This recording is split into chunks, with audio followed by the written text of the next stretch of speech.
600 million ounces of paper silver, 63 million ounces of physical silver sitting in the registered vault. That gap right there is the only number you need to hold in your head for the next 10 minutes. Because what that ratio is telling us right now is that the COMEX silver market is operating on a level of leverage that has historically not ended quietly. I am John, 15 years in FX and commodity markets before I ever picked up a camera. I left that world because I got tired of watching retail investors navigate these moves with half the information the professionals were using. That is the entire reason this channel exists. Everything I show you today comes from publicly available sources: CME warehouse reports, CFTC commitment of traders data, Shanghai futures exchange figures, and I will name every single one as we go. If this kind of calm, data-first breakdown is what you have been looking for, hit the like button right now. It tells me to keep making these. And if you are not subscribed yet, now is the time, because what we are building here week by week is a framework, not a one-off video. Before we get into today's data, last week I put one specific call on record. I said watch the $73 level on silver if it held through the Friday close and we saw registered inventory stay flat or drop. The setup for a volatile Monday open was firmly in place. Here is what actually happened. Silver closed Friday at $73.11. Registered inventory did not recover, that call held. I am not saying that to pat myself on the back, I am saying it because the accountability matters. I got that one right, and next week I will tell you whether this week's call hit or not. That is the only way this works. 3 things you are going to walk away knowing today. First, exactly what the coverage ratio is and why it matters more than the spot price right now. Second, what the Shanghai premium is actually telling us about physical flows. Third, how to read both the bullish and the bearish scenario with equal honesty, because both are genuinely in play. Silver is sitting at $73.11 as I record this. If you have been holding physical metal, you have felt every dollar of this move. But here is the thing about price. Price is the last thing to move. The conditions that cause price to move, those build up quietly, underneath the surface, and by the time the price chart looks exciting, the smart money has usually already made its decision. What triggered this video is not the price, it is the coverage ratio. Let me start with a number that genuinely stopped me when I pulled up the CME warehouse data. There are currently 120,442 open contracts on COMEX silver. Each contract represents 5,000 ounces. Do the math and you get roughly 602 million ounces of paper silver that has been bought or sold on a futures basis, silver that technically represents a claim. Now look at the other side of that equation. The registered silver, the physical metal that has actually been set aside, vaulted, certified, and made available for delivery against those contracts, sits at approximately 63 million ounces. That is the number from the most recent CME warehouse report, 602 million on one side, 63 million on the other. That is a coverage ratio of roughly 10.5 to 1. Think of it like a coat check at a packed stadium. There are over 600 people with claim tickets. There are 63 coats on the hooks. Not everyone is going to try to collect at once, and in normal markets they do not. But if confidence in the system starts to wobble and everyone moves toward the door at the same moment, the math does not work. That is what a liquidity crisis looks like before it happens. Now I want to be honest with you here, because this is where some channels start manufacturing panic. A high coverage ratio is not automatic proof that something is about to break. The futures market has operated at elevated leverage for years. Most contracts are settled in cash. Rollovers happen, positions are closed before delivery. A lot of those 120,442 contracts will never result in anyone knocking on a vault door and asking for silver. And this is a significant, but the ratio matters. At the margin, it matters when delivery demand spikes unexpectedly. It matters when a major delivery month approaches and the eligible inventory does not convert. There is a distinction inside COMEX vaulting that most retail investors never learn, and it is critical right now. Eligible silver is metal that meets COMEX quality standards and sits in an approved vault, but it has not been earmarked for delivery. It is like a house that is legally sellable, but the owner has not put it on the market. Registered silver has been formally set aside and is available for delivery. The 63 million ounces I mentioned that is registered. So why does not more eligible silver simply convert to registered? Here is what the Shanghai data is telling us. When I pulled up the Shanghai futures exchange pricing this week, the premium on silver in China versus the COMEX price was 6.48%. Silver on the sea was effectively trading at $77.85 equivalent against a COMEX price of $73.11. Now think about what that means for a bullion holder with eligible silver sitting in a COMEX approved vault. Do you convert that metal to registered, making it available for Western delivery at $73, or do you route it toward the east where you can capture a price that is $4.74 higher? The answer is obvious. That premium is acting like a one-way valve. Physical silver is being pulled toward the east, and the incentive to replenish registered stock in New York is being actively suppressed by the price differential. This is not a conspiracy. It is simple arbitrage logic, and it is creating a structural squeeze on Western liquidity. The Royal Mint published updated figures recently showing sustained retail demand for silver bullion products, which adds another layer to this picture for British viewers holding metal. The physical pull is not just an Eastern phenomenon. Here is where I want to bring in the CFTC Commitment of Traders report, because it adds an important and honest counterpoint. When I pulled up the most recent COT data, managed money positioning the hedge funds, the professional speculative traders is not wildly long.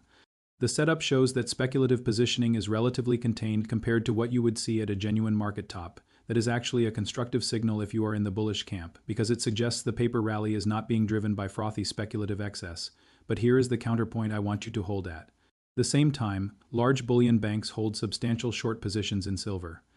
They have significant firepower to defend key technical levels. The $75 level in particular has acted as a ceiling multiple times in recent weeks. The way these institutions defend a level is not subtle. It involves flooding the paper market with short contracts, often timed to coincide with dollar strength, thin trading sessions, or both.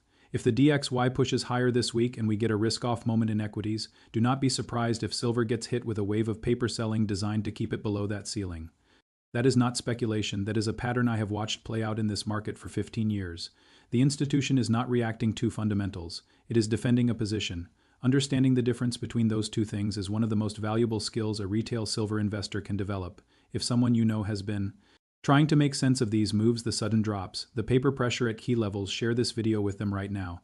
This breakdown took time to put together, and the people who need it most are probably not searching for it. There is a third risk I want to flag before we move on, and it is a short-term one. The divergence between Friday's COMEX close and the Asian Open on Monday has been creating some genuinely volatile North American sessions, when the Western futures market closes on Friday and the C is pricing silver $4 or $5 higher. That gap does not just sit there politely waiting for Monday morning.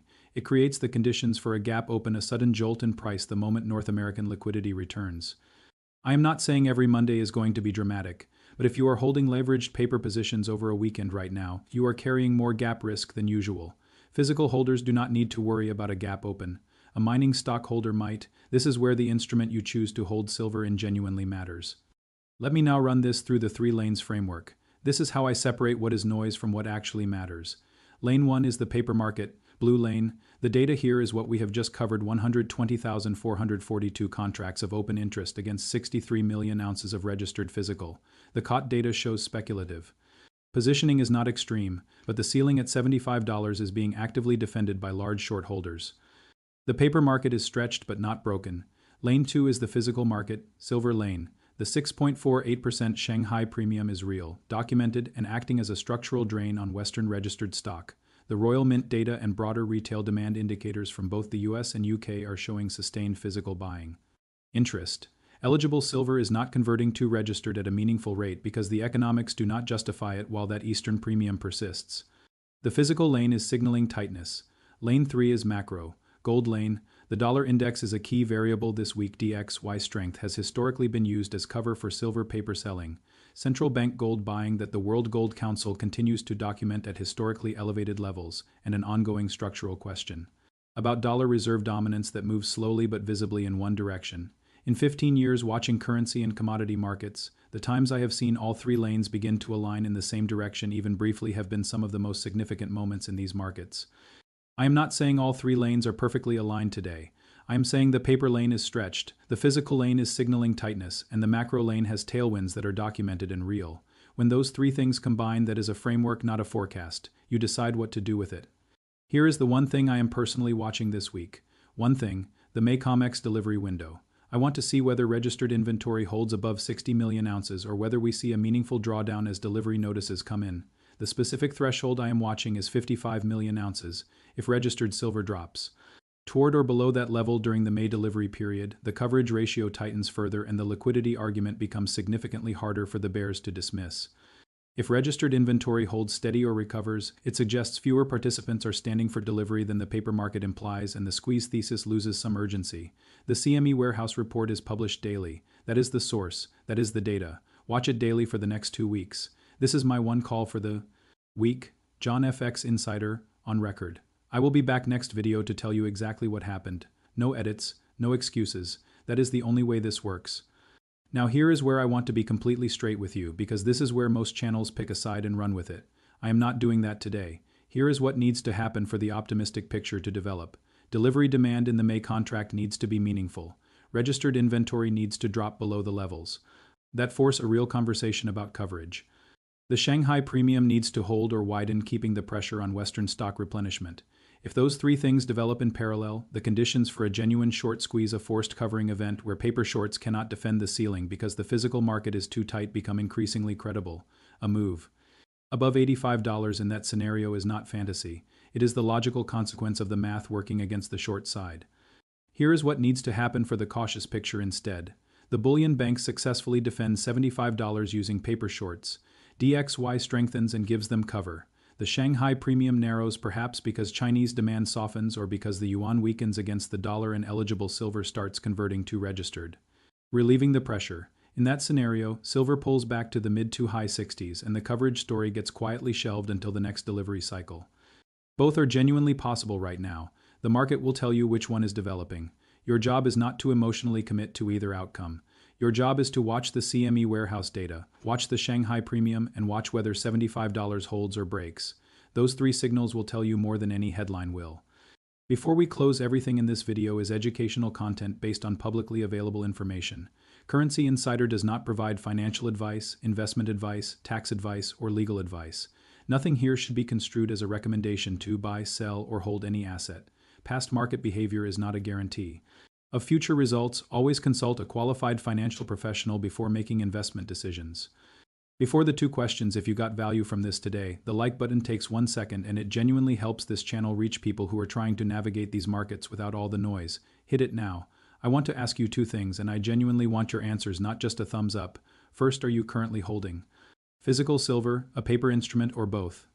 And if you are in the UK, are you holding inside a SIP or outside it?